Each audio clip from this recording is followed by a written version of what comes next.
नमस्कार दोस्तों, स्वयं से साक्षात्कार में आप सभी का स्वागत करता हूं। हमारी आज की कड़ी है साधारण से विशेष। पिछली कड़ी में हमने प्रज्ञान पुरुष से सुना था कि साधारण जीवन जो है, जिसमें हमें ग्रॉस चीज़ों की, स्थूल चीज़ों की, खाने आदि की ज़रूरत रहती है, और जो लोग अनुसंधान करके थोड़े से गहराई में गए हैं उनको कुछ और चाहिए। ये कुछ और जो चाहिए वो विशेष है। साधारण से विशेष हमको कौन ले जा सकते हैं? तो आइए सुनते हैं प्रज्ञान पुरुष श्री श्री बाबा ठाकुर को। ऑर्डिनरी पीपल का ग्रॉस चीज़ का ज़रूरत ज़्यादा है, लेकिन उससे जो कुछ और ऊपर में गया हुआ अनुसंधान करके उसको और कुछ भी चाहिए। क्या एक खाना के साथ भी और कुछ भी चाहिए, कुछ शिक्षा भी चाहिए। तो शिक्षा कैसे मिलेगा? तो गुरु के पास जाने पड़ेगा। तो हमारी साधारण अवस्था से विशेष अवस्था में जाने के लिए हमारी कुछ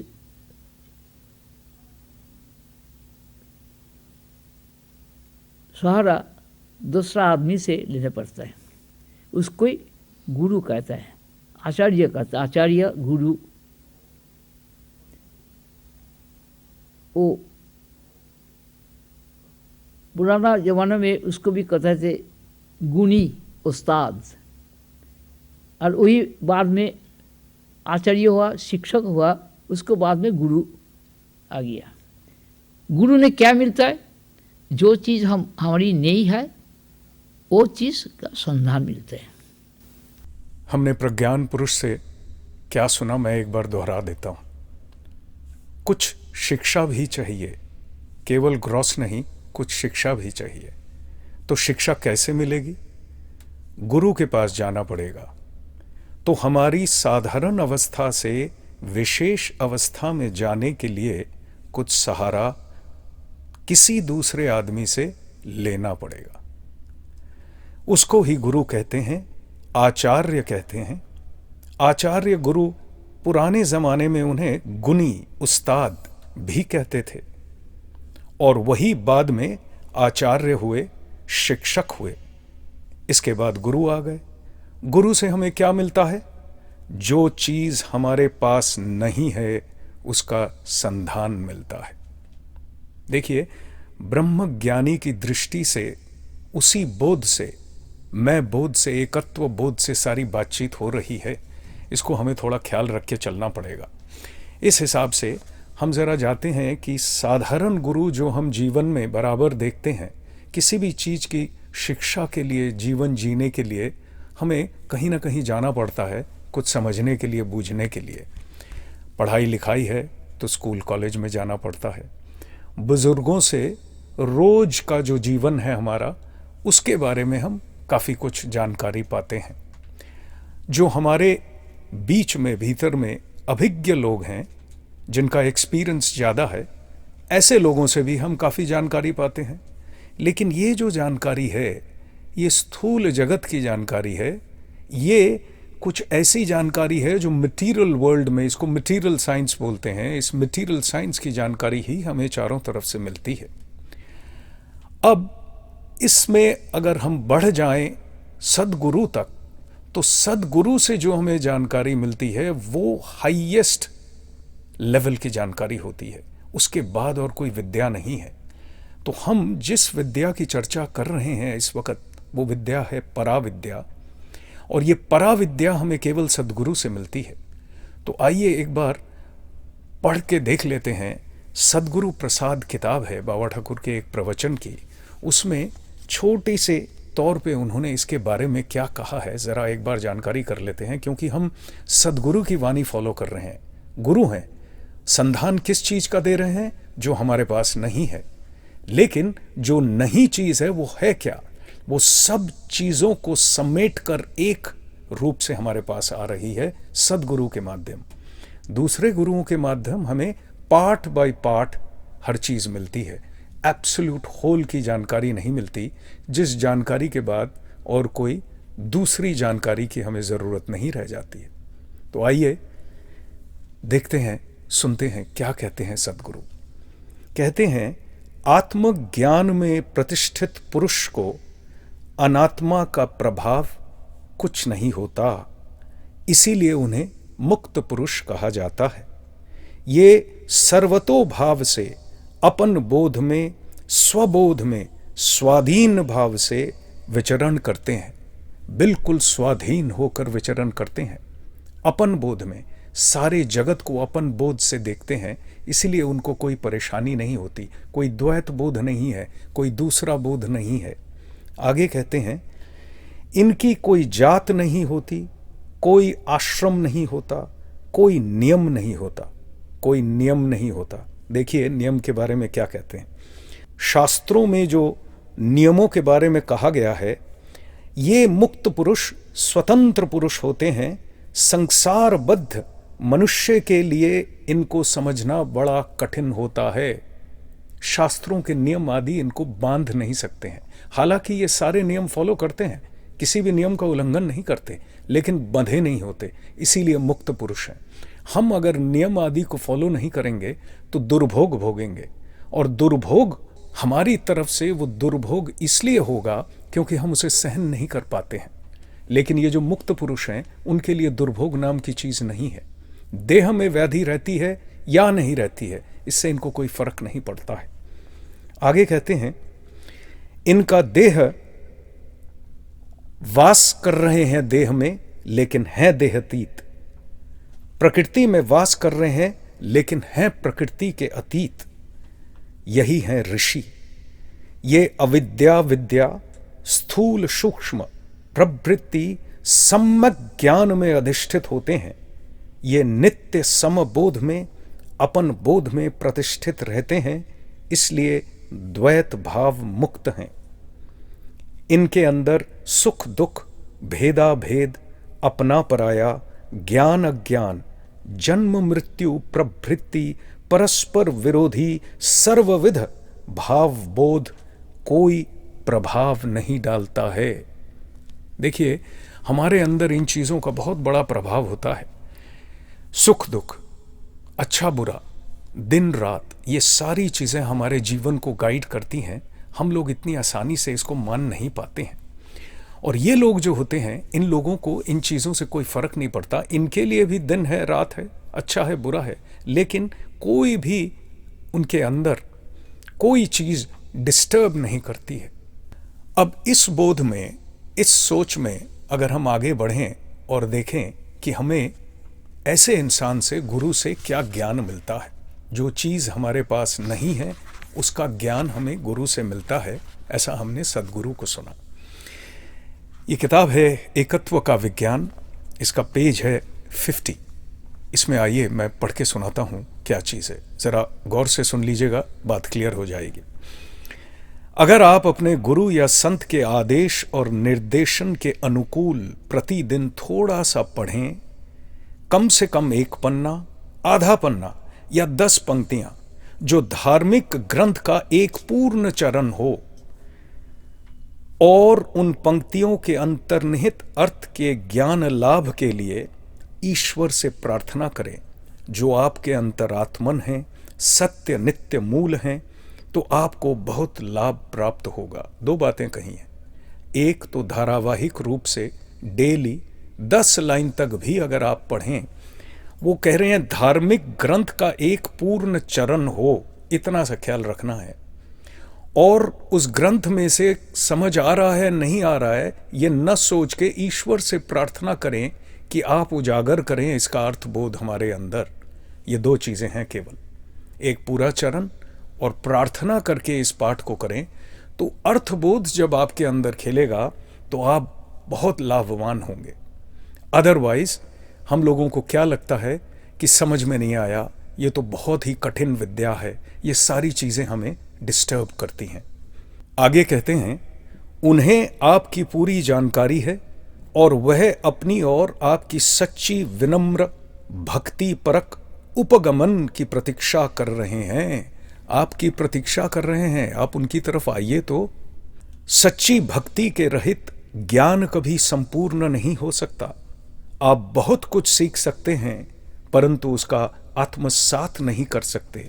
और अगर आपने आध्यात्मिक अनुशासन के अभ्यास द्वारा अपने मन और बुद्धि का शुद्धिकरण सद्गुरु के प्रत्यक्ष सहारे और निर्देशन से न किया तो आप अपनी शिक्षा व ज्ञान के मूल में सुप्रतिष्ठित नहीं हो सकते हैं। देखिए, ये जो हिदायतें हैं साधारण जगत में हमें मिलती नहीं है।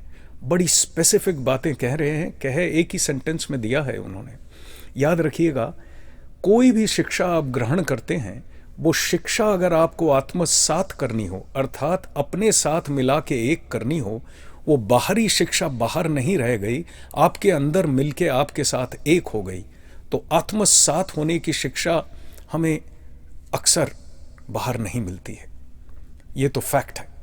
अब ये आत्मसात करने की शिक्षा में क्या कह रहे हैं? और अगर आपने आध्यात्मिक अनुशासन के अभ्यास द्वारा अपने मन और बुद्धि का शुद्धिकरण सद्गुरु के प्रत्यक्ष सहारे और निर्देशन से न किया तो आप अपनी शिक्षा व ज्ञान के मूल में सुप्रतिष्ठित नहीं हो सकते हैं।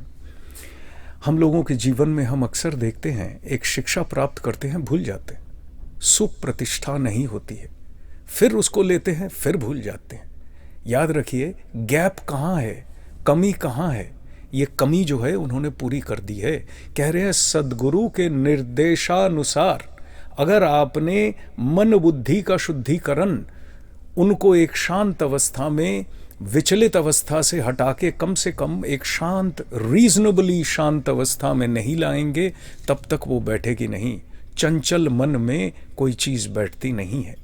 तो शुरुआत ऐसे होती है, फिर वो धीरे धीरे जब वाणी के साथ आपका तादाद में हो जाता है तो वो वाणी बिल्कुल अलग नहीं लगती है, ये भी मैं ही हूँ, ऐसी अवस्था आती है। वो है चरम अवस्था हमारी। लेकिन शुरुआत तो करें।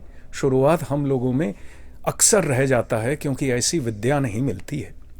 आगे कहते हैं, यथार्थ ज्ञान में सुप्रतिष्ठित होने का अर्थ है अखंड भूमा ज्ञान के साथ सारूप्य या अखंड भूमा ज्ञान के मूल के साथ तादात्म्यकरण। हमारे भावों, कर्मों और कर्मों के परिणामों के अभ्यास के साथ नहीं, जो केवल मात्र प्रतिबंधित ज्ञान है। हमारे भावों, हमारे कर्मों और हमारे कर्मों के परिणामों के अभ्यास के साथ नहीं, जो कि हम रोज जीवन में करते हैं, और वो केवल प्रतिबंधित ज्ञान है। तो प्रतिबंधित ज्ञान हमारे अंदर आता भी है तो वो ज्ञान हमारे अंदर टिकता नहीं है, सुप्रतिष्ठित नहीं होता है।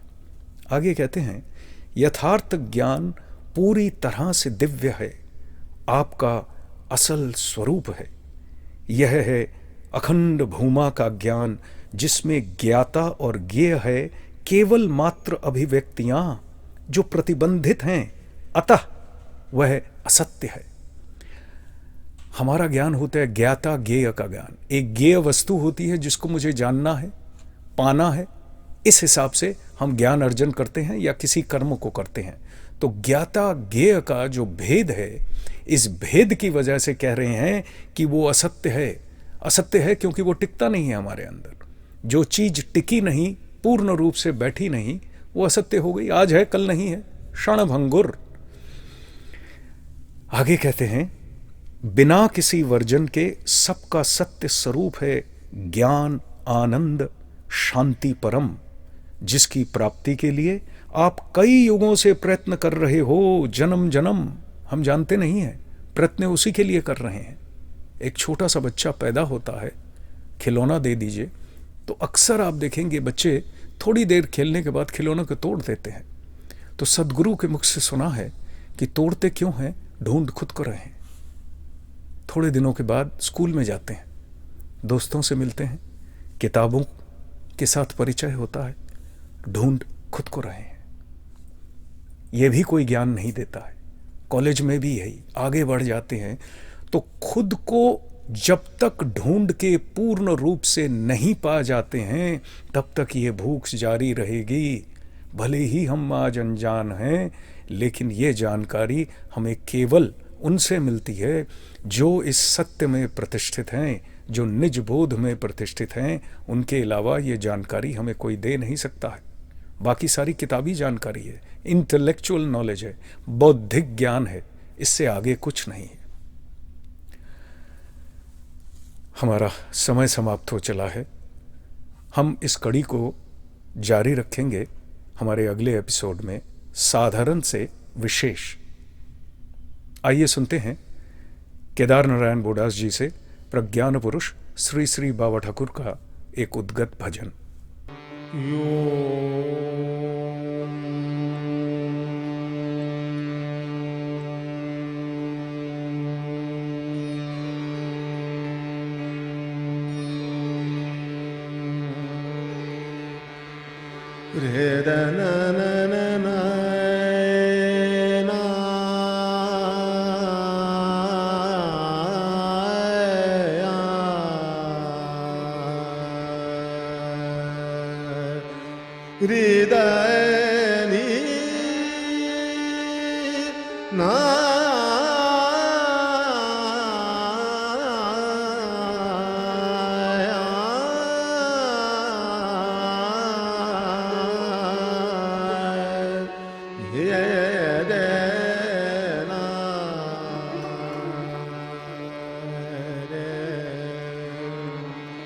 अमर आत्मा मेरा सच्चिदानंदमय है, अमर आत्मा मेरा सच्चिदानंदमय है।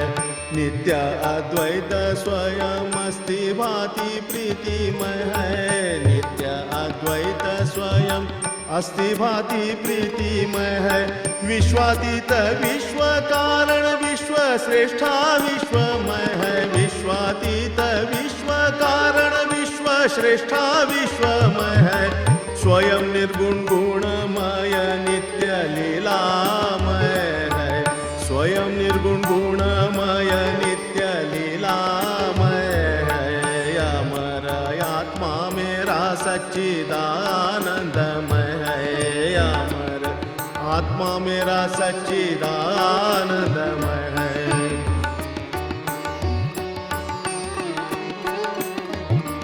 वो जो रूप में नाम में भाव में बोधमय है, वो जो रूप में नाम में भाव में बोधमय है। मनोमय ज्ञानमय प्राणमय विज्ञानमय है, मनोमय ज्ञानमय प्राणमय विज्ञानमय है। नाम में रूप में विश्वमूर्ति वैचित्र्यमय है, नाम में रूप में विश्वमूर्ति वैचित्र्यमय है। विश्वमूर्ति परमात्मा का बहिरंग परिचय है, विश्वमूर्ति परमात्मा का बहिरंग परिचय है। अमर आत्मा मेरा सच्चिदानंदमय है, अमर आत्मा।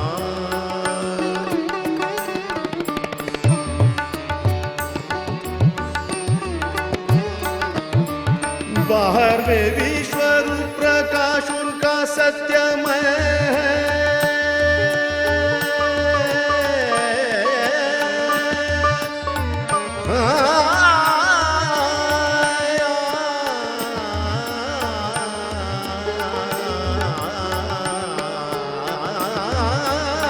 बाहर में विश्व रूप प्रकाश उनका सत्यमय है। अंदर में अनुभूति का वेदन उनका चिन्मय है, अंदर में अनुभूति का वेदन उनका चिन्मय है। केंद्र में बोध सत्ता आत्मा का आनंदमय है, केंद्र में बोध सत्ता आत्मा आनंदमय है। उसके ऊपर ज्ञान सत्ता परमात्मा बोधे बोधमय है, उसके ऊपर ज्ञान सत्ता परमात्मा बोधे बोधमय है। अमर आत्मा मेरा सच्चिदानंदमय है, अमर आत्मा मेरा सच्चिदानंदमय है।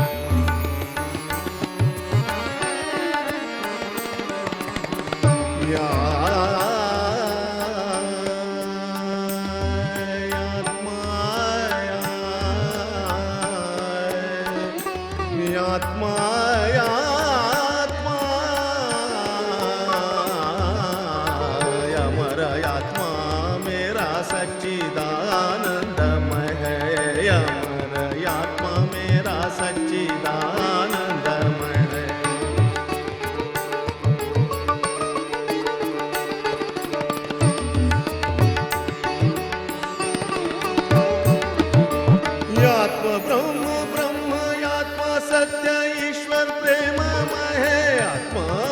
आत्मा ब्रह्म आत्मा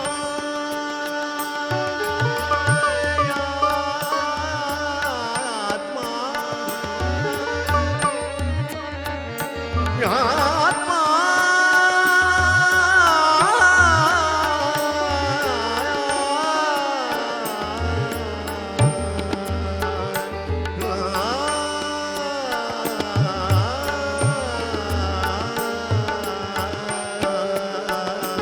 आत्मा ब्रह्म ब्रह्मो आत्मा सत्य ईश्वर प्रेममय महानुदार लीला अवतार करुणामय है महानुदार लीला अवतार करुणामय है मंत्र गुरु देवता स्वयं अनुभूतिमय है मंत्र गुरु देवता स्वयं अनुभूतिमय है सर्वेश्वर वे लीला भूमि उनकी सर्व हृदय है सर्वेश्वर वे लीला भूमि उनकी सर्व हृदय है अमर आत्मा मेरा सच्चिदानंदमय है नित्य अद्वैत स्वयं अस्ति भाति प्रीतिमय है विश्वातीत विश्व कारण विश्व श्रेष्ठा विश्वमय है स्वयं निर्गुण गुणमय नित्य लीलामय है अमर आत्मा